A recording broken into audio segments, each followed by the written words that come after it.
Bonjour, aujourd'hui sur les rives de la santé, nous accueillons Dr Marie-Paule Lang, qui est pneumologue et oncologue, et nous allons parler d'un grave problème de santé publique, à savoir l'apnée du sommeil. Bonjour Dr Lang. Bonjour Liane. Alors l'apnée du sommeil, c'est quoi en fait ? Alors l'apnée du sommeil, c'est l'arrêt de la respiration.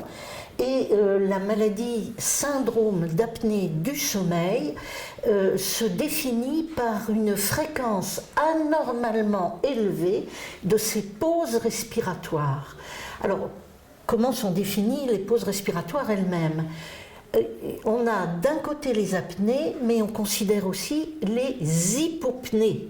Alors, les apnées, c'est donc un arrêt de la respiration pendant 10 secondes au moins, généralement de 10 à 30 secondes, mais je dois dire qu'on voit aussi dans certains enregistrements des arrêts respiratoires de plusieurs minutes, ce qui, vous le verrez, est assez inquiétant. L'hypopnée, qui est associée à la maladie, se définit par une réduction du débit respiratoire d'au moins 50%. Donc ça n'est pas un arrêt, mais une diminution de 50%. Et la maladie elle-même est confirmée quand on a un index d'apnée-hypopnée à plus de 30 par heure. Ce qui veut dire qu'en fait, on s'arrête de respirer 10 à 30 fois, voire plus, par heure. J'ai là aussi vu des gens pour qui c'était jusqu'à 120 ou à 140 par heure, ce qui est énorme. Imaginez comment 10 secondes fois 140, ça représente de vrai sommeil et d'absence de sommeil valable. Voilà. Alors, il faut dire quand même que nous faisons tous des petites apnées. Jusqu'à 5-10, c'est à peu près normal. On considère que jusqu'à 15, donc de 10 à 15, on a un syndrome d'apnée du sommeil léger. De 15 à 30 par heure, encore une fois, on considère que c'est un syndrome modéré. Et c'est au-dessus de 30 que c'est un syndrome qu'il faut absolument traiter. Alors, comment ça se passe aussi ? Cette obstruction qui occasionne l'arrêt respiratoire, c'est une obstruction des voies aériennes. Alors là, j'ai un petit module qui permet de l'expliquer. Nous avons ici, alors on voit un peu de la face, et on voit le voile du palais, c'est lui qui est important. Ce voile du palais laisse passer l'air par le nez et par la bouche, et l'air arrive ainsi dans les bronches. Quand on a une diminution de calibre, voilà ce qui se passe. Le voile du palais vient se bloquer contre l'arrière du pharynx, contre les éléments en avant, ça c'est les hypopnées, une réduction de calibre. Et voilà ce qu'est l'apnée du sommeil. Vous voyez qu'ici, les conduits respiratoires sont complètement bloqués par le voile du palais, par la luette. Alors, pourquoi le voile du palais ? Le voile du palais, c'est quelque chose, c'est une membrane que nous avons au fond de la gorge, que voici ici, avec aussi la luette. J'en reparlerai tout à l'heure. La langue qui peut aussi intervenir. Alors, ce voile du palais, par définition, il vibre un petit peu. Quand il vibre fort, ça donne les ronflements. Les ronflements font partie du syndrome d'apnée du sommeil et souvent le précèdent.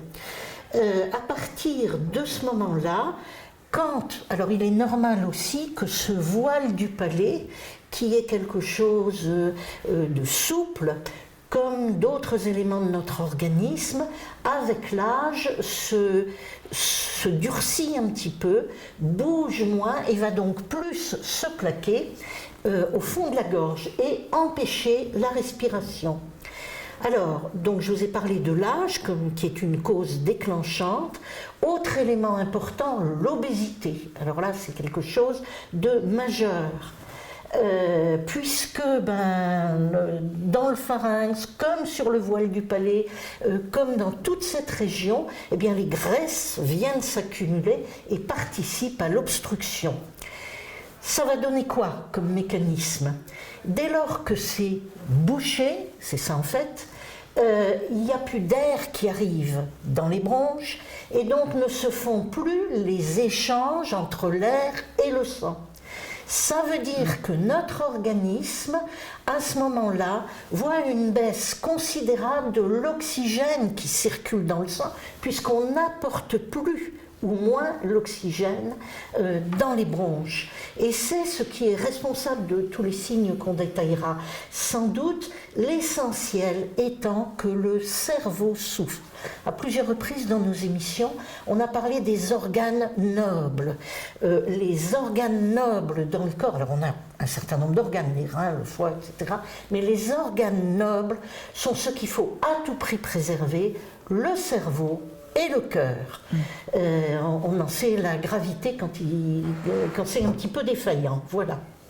Alors, c'est comme cela, parce que le cerveau est touché en premier par le manque d'oxygène, qu'il occasionne dans les premiers temps des micro-éveils. Nous en avons tous des micro-éveils, simplement à l'âge de 20 ans, ils sont minimes, c'est vraiment micro, on ne s'en rend pas compte, et plus on avance en âge, plus les éveils sont longs et importants. Et on le sait bien, quand on prend de l'âge, on se réveille dans la nuit, c'est pas toujours simple de se rendormir, et ça arrive donc alors à ce moment-là dans le syndrome d'apnée du sommeil jusqu'au moment où le cerveau n'en peut plus et va occasionner les signes dont je vous parlerai. Alors, ça, c'est l'obstruction. Je dois dire quand même qu'il y a un autre mécanisme des apnées. Ça, c'est des apnées obstructives. D'ailleurs, le syndrome s'appelle syndrome d'apnée obstructive du sommeil, SAOS. C'est des apnées centrales, c'est-à-dire qu'il peut y avoir aussi des défaillances initialement au niveau du cerveau. Mais dans ce cas-là, on en parlera au moment des enregistrements, c'est pas le même mécanisme, c'est pas l'obstruction, ça veut dire que le cerveau arrête les commandes et aussi les commandes musculaires. Bon. Mais ces apnées centrales, alors on peut le voir donc pendant l'enregistrement, on en parlera, mais ça ne représente quand même qu'à peu près 10% des apnées du sommeil. 90%, c'est les apnées obstructives. Alors, il faut aussi dans ce mécanisme parler de ce qui favorise l'âge. Disons déjà que de toute façon, 30% des personnes de plus de 65 ans et plus, 30% au moins ont des apnées du sommeil. C'est considérable. Ah oui. Alors, premier élément, donc, l'âge. Deuxième, le sexe, parce que ça survient beaucoup plus chez l'homme, et 2 fois plus que chez la femme. Et plus tôt, parce que la femme rattrape l'homme, là, si je puis dire, après la ménopause. Donc on peut penser qu'il y a des facteurs hormonaux qui interviennent avant et qui atténuent le syndrome. Mais voilà, après la ménopause, hommes et femmes, c'est à peu près équivalent. Et puis le facteur essentiel, je l'ai déjà dit, l'obésité. 50% des gens qui ont un syndrome d'apnée du sommeil sont obèses. Il y a aussi quand même, il faut le dire aussi, des causes locales au niveau ORL, ça va de soi. C'est-à-dire que s'il y a une rhinite chronique qui occasionne une inflammation, donc une obstruction nasale en quelque sorte, et aussi ça peut être des déformations de la cloison nasale importantes. Le problème des amygdales, on en reparlera, et les problèmes de mâchoire. Bien évidemment, ça intervient, on l'a montré tout à l'heure, au niveau des dents, etc. Et ce qu'on appelle le rétrognatisme, ça veut dire la mâchoire un petit peu en arrière. D'ailleurs, on peut légitimement se poser des questions. je ne veux pas créer la polémique, mais sur les conséquences des traitements d'orthodontie chez maintenant pratiquement tous les gamins.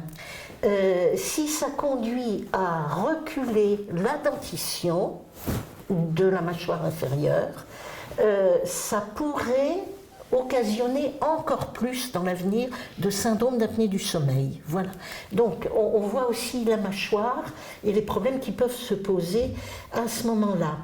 Et puis, dans les facteurs favorisants, des habitudes de vie. Alors, le tabac, l'alcool, et j'insisterai tout à l'heure sans doute, les médicaments, les sédatifs, attention, et les repas lourds le soir.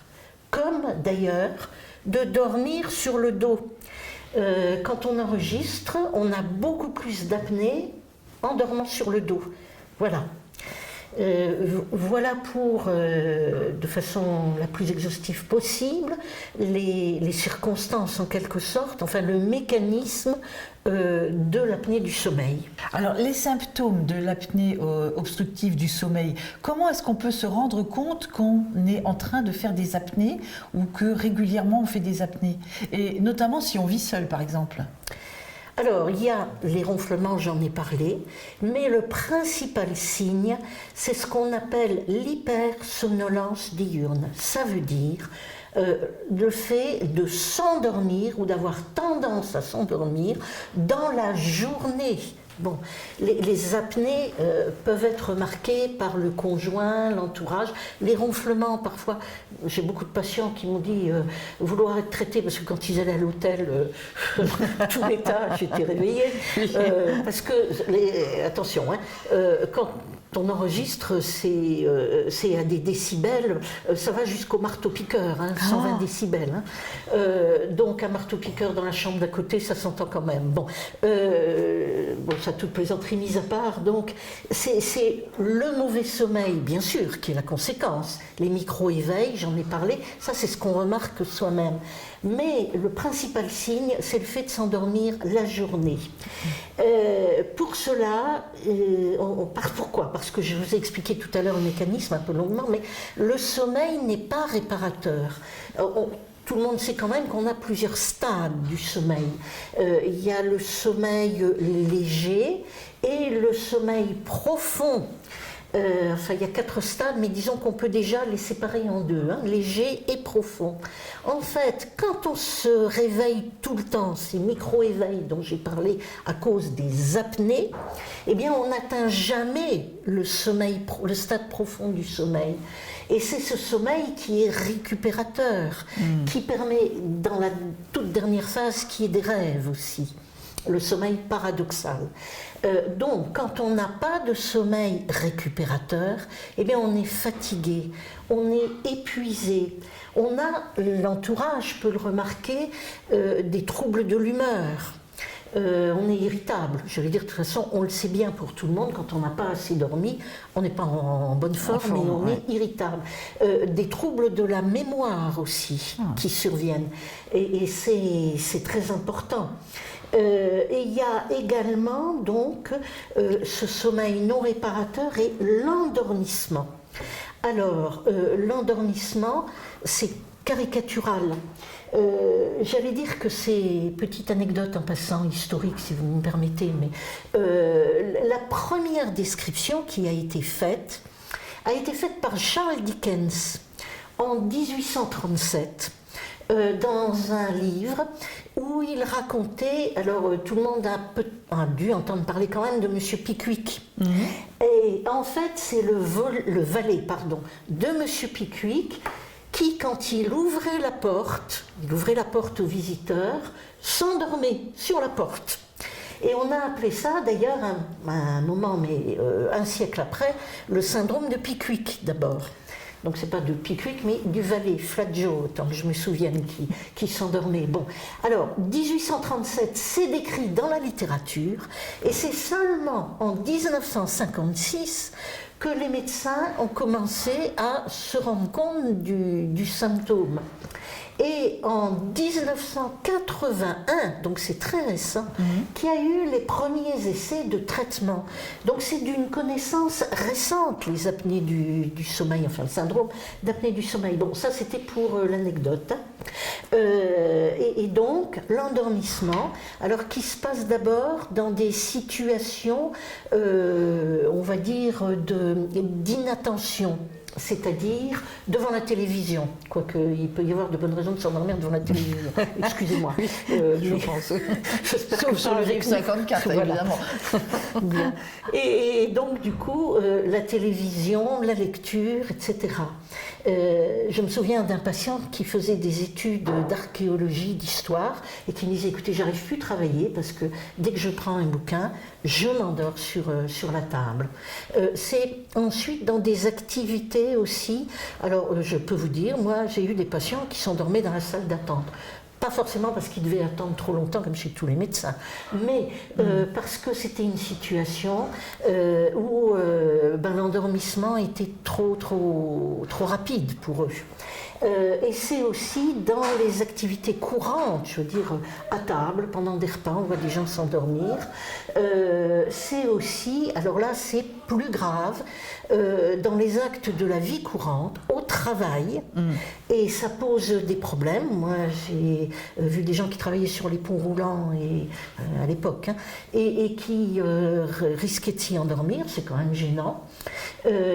Donc tous ces travaux en sécurité et à la conduite automobile. Et j'ai vu venir aussi pour des enregistrements des chauffeurs routiers, c'est quand même un peu embêtant quoi, quand ils s'endorment. Et l'endormissement ou le risque d'endormissement au volant est très fréquent dans cette maladie et donc très grave, voilà. Et c'est donc le risque d'accident de la voie publique, d'accident du travail, et vous devinerez bien que la mortalité en est du coup plus importante, et surtout par une des conséquences essentielles. J'ai parlé du cerveau comme organe noble, mais j'ai aussi parlé du cœur. Et les conséquences, le retentissement cardiovasculaire est énorme, là aussi, par diminution d'oxygène. Et quand le cœur a moins d'oxygène pour s'alimenter, il essaie d'augmenter son débit, mais c'est pas possible, donc il augmente sa fréquence, ça donne des tachycardies, ça donne aussi de l'hypertension artérielle. On a de l'hypertension artérielle dans 50% des cas, donc c'est majeur. C'est responsable aussi d'accidents vasculaires cérébraux. Alors, ça signifie que des gens qui sont en surcharge pondérale, qui ont une hypertension, qui ont des problèmes cardiovasculaires ou qui ont fait des AVC, doivent être dépistés pour peu qu'effectivement, au moins par l'interrogatoire, pour savoir si oui ou non ils s'endorment dans la journée. Voilà. Et bien sûr, toutes les coronaropathies, ça veut dire infarctus du myocarde, les troubles du rythme, etc.